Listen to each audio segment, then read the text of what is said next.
Fala pessoal, professor Sandro Ramos aqui e hoje nós vamos dar continuidade na nossa playlist do HTML até o React e hoje vamos estar falando sobre conceitos básicos do CSS. Então, bora pro vídeo!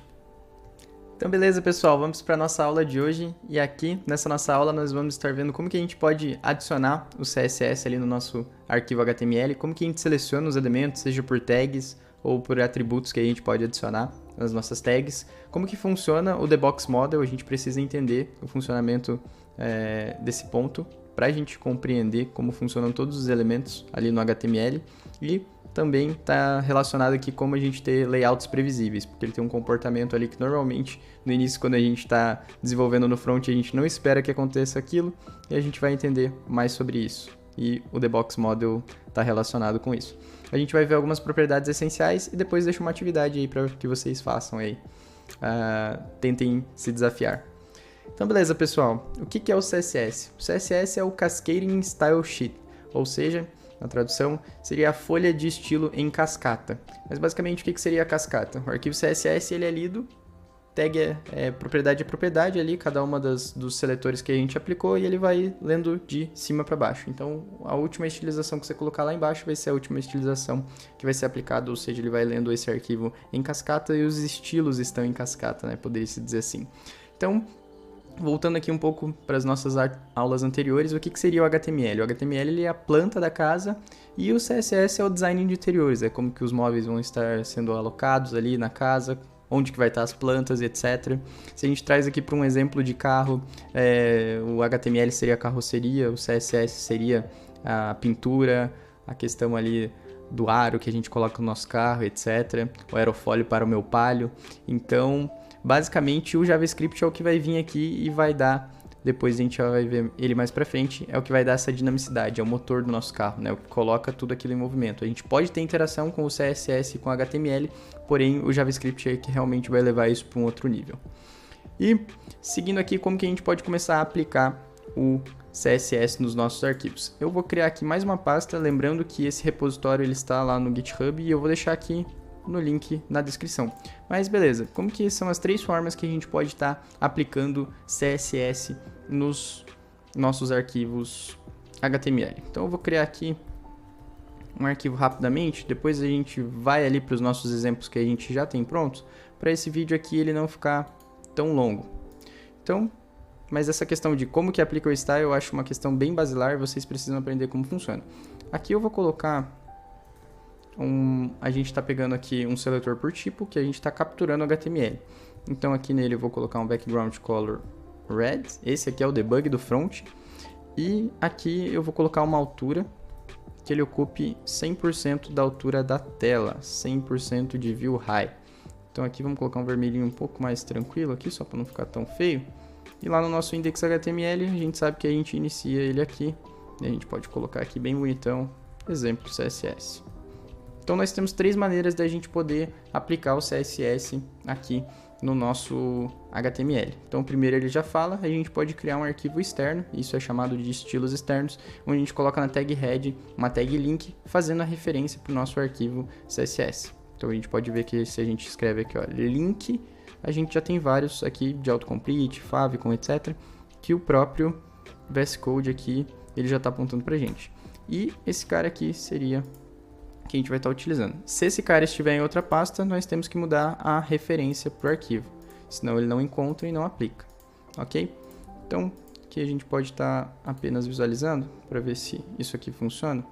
Se a gente abre aqui, ó, a gente já tem a aplicação ali do nosso CS funcionando corretamente. A segunda maneira que nós temos disponível, eu até vou trazer esse cara aqui para o lado para a gente poder executar nossa apresentação novamente.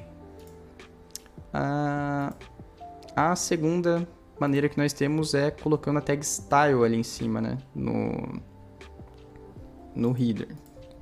Então, a gente vê que a gente parou de aplicar isso aí, e a gente pode vir aqui, e a segunda maneira é colocar a tag style, e se a gente pegar essa mesma estilização, a gente pode colocar aqui e vai ver que ela vai funcionar corretamente.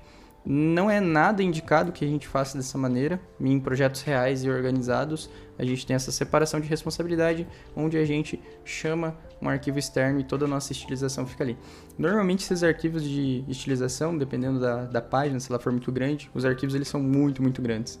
Então se você só tem um index.html, você entra no arquivo e você tem lá, 100 linhas só de estilização e você não consegue ter muito bem, né, esse parâmetro do que está sendo estilizado aí em cima com as tags que estão lá embaixo. Então, a nível de organização fica melhor. Em projetos reais, você sempre vai ter a primeira maneira que a gente colocou aqui, que é o arquivo externo. E a gente também tem a terceira maneira, a gente pode colocar uma main aqui, colocar um H1, que é a estilização inline. E nessa nossa estilização inline, criei aqui um teste, ele está ali com o texto preto, e a gente pode vir aqui e colocar o atributo style, assim como está definido aqui na nossa apresentação, diretamente no elemento HTML através do atributo da tag chamado style. Então, podemos vir aqui e colocar, por exemplo, um color, que é o atributo que muda a tipografia. Então, ele já fica ali azul. Ok? Então, para o vídeo não ficar muito longo, eu creio que esse é o principal conceito que a gente tem aqui, que é o que eu vou fazer aqui mais mão na massa para vocês, mas para o vídeo não ficar tão longo, os próximos exemplos que eu vou trazer aqui para vocês, os exemplos já estão prontos, né? Então fica mais fácil da gente poder seguir aqui com o nosso vídeo de uma maneira mais rápida. Bom, a questão da cascata, a gente tem uma questão ali da especificidade. Nós temos a questão da importância, né, que a gente dá ali para cada um das estilizações que a gente faz. E se a gente não define uma especificidade, a última regra lida pelo navegador é que vale. Mas a gente tem aqui a questão da especificidade. O que tem o maior peso é o style inline, depois nós temos seletores de ID, seletor de classe e seletor de tipo. Então vamos lá. O que seriam os seletores de ID? Os seletores de ID, basicamente, a gente coloca a propriedade ID lá na nossa tag, e depois lá no CSS a gente coloca ali o que a gente chama de jogo da velha e a gente aplica. Nós temos aqui também o seletor por classe e o seletor por tipo. O seletor por classe a gente utiliza o atributo class lá dentro da nossa tag. Então vamos ver aqui alguns exemplos. E aqui eu passo para os meus exemplos que basicamente eu queria fazer mais esse mão na massa com relação ali a como aplicar o CSS.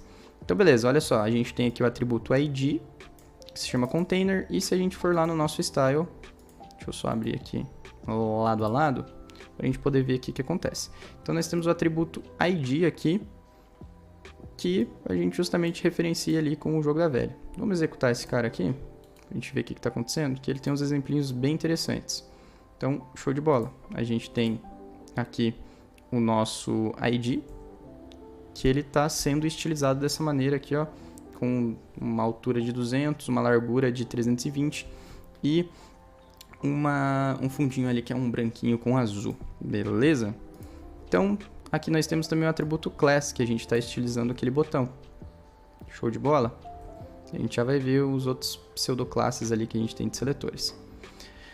Ok, e a gente tem também um atributo universal, que normalmente a gente utiliza para fazer o reset do CSS. Por padrão aqui no navegador, o CSS ele já vem com algumas bordas, etc, né? Não necessariamente o CSS, né? Como o navegador lê por padrão o CSS. Ele já adiciona bordas por padrão, né? Então, se a gente não faz o reset do CSS utilizando ali, por exemplo, o nosso seletor universal, a gente tem as bordas padrões que já vem ali do navegador, que essas bordas fez. Então, normalmente o que a gente faz é utilizar o seletor universal para realizar ali a configuração e a remoção dessas bordas padrões que já existem ali no nosso navegador. Tranquilo? Então, é por isso que a gente usa o seletor universal, normalmente fazer configurações globais, né? Como, por exemplo, font family, que até fica a dica aí de como que a gente coloca fontes personalizadas, né? A gente pega lá no Google Fonts, pode adicionar aqui no head, ou colocar o arroba import aqui no CSS, e a gente consegue configurar uma fonte global.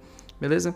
Então, aqui nós temos o seletor de classe, que a gente utiliza ponto aqui dentro do CSS, ponto e o nome da nossa classe, e a gente utiliza aqui o atributo class para referenciar esses dois mundos, né?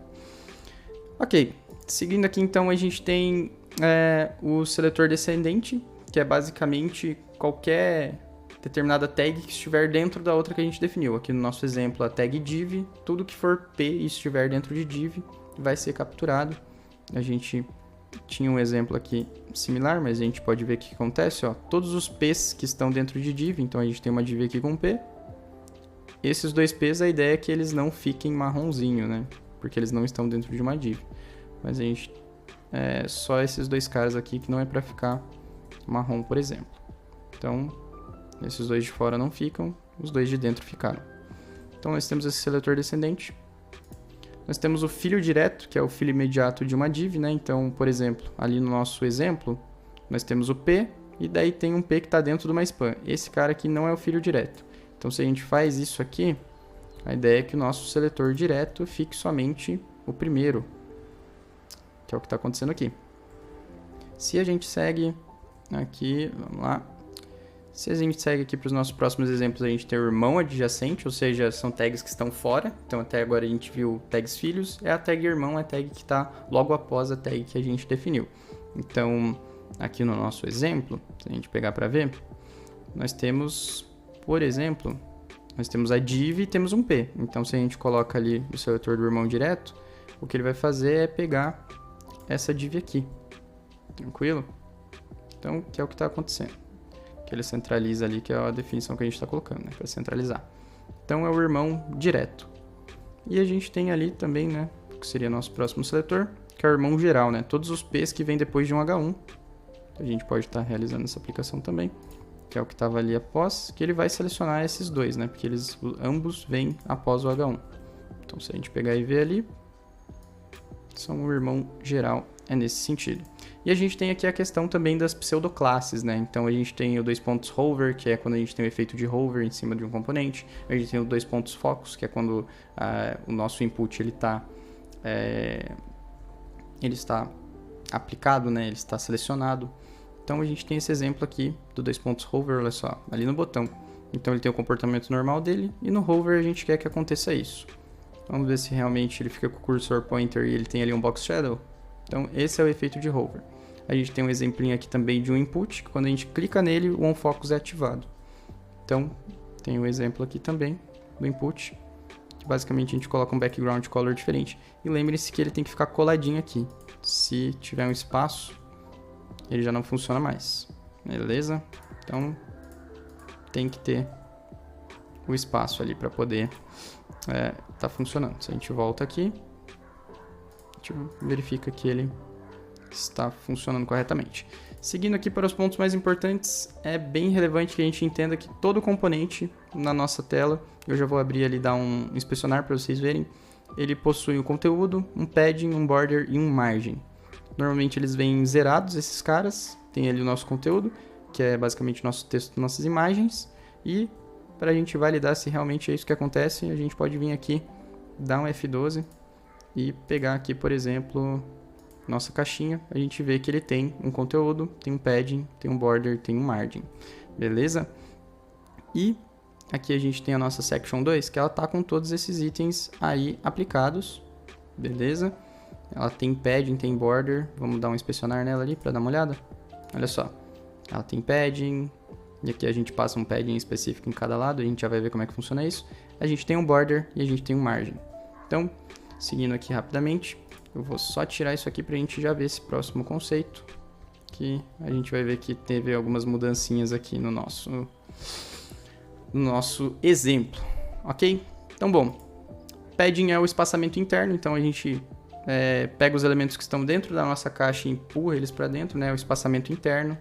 A gente tem o border, né? Que é a borda que fica em volta do nosso elemento, a gente pode estilizar ela da maneira que a gente quiser, e o margin é o espaçamento que ele empurra, né, os elementos que estão em volta para fora. Show de bola, pessoal! Então, seguindo aqui, a gente tem dois conceitos muito importantes que é para a gente ter layouts previsíveis. A gente tem o Box Sizing Content Box, que é o default que a gente tem aqui na web, que ele basicamente ele soma, né, o tamanho que a gente definiu. Então a gente definiu que esse cara ele tinha que ter 320 pixels, olha só o width dele lá. A gente falou, cara, eu quero que você tenha uma largura de 320 pixels. Porém, quando a gente chega aqui e dá um inspecionar, ele tem bem mais que 320 pixels, ele tem 345. Por que disso?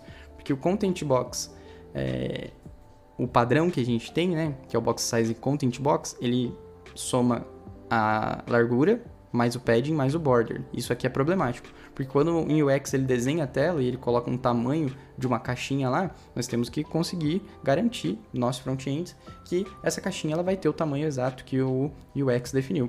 Então, a gente tem que garantir que o tamanho que a gente colocou de largura dentro do nosso componente, ele realmente tenha aquele tamanho. Senão, vai chegar no final e o nosso layout, o layout que o UX desenhou, ele vai estar diferente do nosso.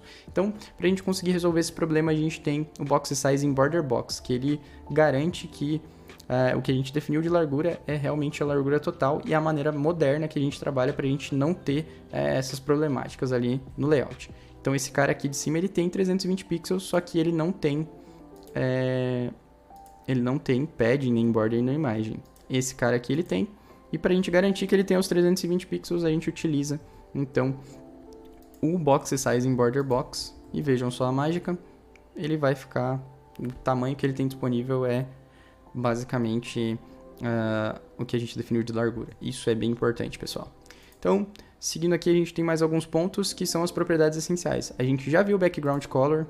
O Background Image, a gente pode adicionar uma imagem de fundo, né, em vez da gente estar utilizando uma cor, que é algo um pouco meio bobo. A gente tem a questão de quando a gente está utilizando imagens, da gente ter o Background Position, para a gente definir a posição do nosso background, e também o tamanho. Então, a gente tem a propriedade Background Size, que é, colocamos, por exemplo, uma imagem de fundo num login. O cover, ele vai tentar aqui, por mais que a tela ela seja muito grande, ele vai tentar ir puxando essa imagem para completar toda a tela que a gente tem ali. Se a gente tem uma imagem que ela é um padrão, que ela vai se repetindo, a gente pode utilizar o Background Repeat e o próprio CSS ele já vai ali tentando replicar essa imagem para ir cobrindo todo o espaço que a gente tem. Então nós temos aqui também Color, que é basicamente para a gente definir a cor. Então Background Color é o fundo das nossas caixas, Color é para questão da tipografia, né? A gente muda o nosso texto, a cor dele. Font Family, a gente troca a fonte da nossa... do nosso projeto, que está sendo utilizado no nosso projeto. Comentei ali do Google Fonts para a gente adicionar essas fontes. Font Size trabalha o tamanho da fonte, então deixa ela maior ou menor. O Font Weight é a questão do peso, então a gente pode tratar ali de font bold, semi-bold, thin, regular, tudo isso a gente pode definir. E a gente tem um exemplinho aqui bem bacana, que é, por exemplo, ali nós temos aqui uma fonte de peso normal e essa fonte aqui tem o peso bold, beleza? E o Text Align ali que a gente está até utilizando, Text Align Center, e a gente tem outras propriedades, né? A gente tem left e right, beleza? Se a gente deixar no left aqui, ele vai ficar na mesma posição. Se a gente voltasse ele para right, ele ia ficar basicamente lá no fundo. Show de bola então, pessoal. Seguindo aqui, nós temos também a questão de padding e margem. A gente tem o shorthand, que se a gente coloca só 20 pixels ali, por exemplo, em margem, ele coloca 20 pixels em todos os lados. Se a gente coloca apenas dois valores, vai ser primeiro cima, baixo e depois nas duas laterais. E se a gente coloca os 4 valores, ele vai ir colocando em cada um dos lados que você definiu. Então, o primeiro valor vai ser o topo, o segundo valor vai ser a direita, o terceiro valor ele vai ser a base e o quarto valor ali em sentido horário vai ser a esquerda. Mesma coisa se aplica ao padding. Então, a gente tem também aqui a questão do display block e do display inline. Isso aqui é muito importante porque às vezes a gente coloca ali uma div ou a gente coloca um span e eles têm um comportamento diferente. Então, por padrão, a div e o H1 eles vêm com display block e o span ele vem com display inline. Vamos ver esse cara aqui na prática? Então, olha só, a gente tem uma div aqui com display block, ela vai ocupar o tamanho total de largura que a gente tem disponível. E no display block a gente pode trabalhar ali com width e também com high. Já quando a gente tem display inline, ele não aceita width and high. Tranquilo? Então se a gente vem aqui, ó, a gente tem um display inline que é aqui ó, a nossa classe span. Então vamos pegar aqui, ó. A gente tem até um backgroundzinho color nela. Só validar aqui o que aconteceu, porque esse cara aqui não está sendo renderizado, gente. Ah, tá. Aqui, ó, display none, que a gente já vai ver ali que é uma das possibilidades. Então vejam que no display block ele ocupa 100% da largura. No display inline ele vai pegar só o tamanho que tem o conteúdo. E aí a gente não consegue colocar um width nele, por exemplo. Então, se você está tentando colocar um width em um display inline, que é, por exemplo, o padrão que vem o span, vocês vão ver que não vai funcionar. Então, é extremamente importante que a gente entenda a diferença do display inline para o display block. A gente tem uma variação que é display inline block, que tipo, ele tem um comportamento igual ao span, porém ele aceita que a gente coloca width e high. E o display none, que a gente até viu ali, ele basicamente esconde ali os nossos componentes. A gente adiciona ele nos nossos exemplos.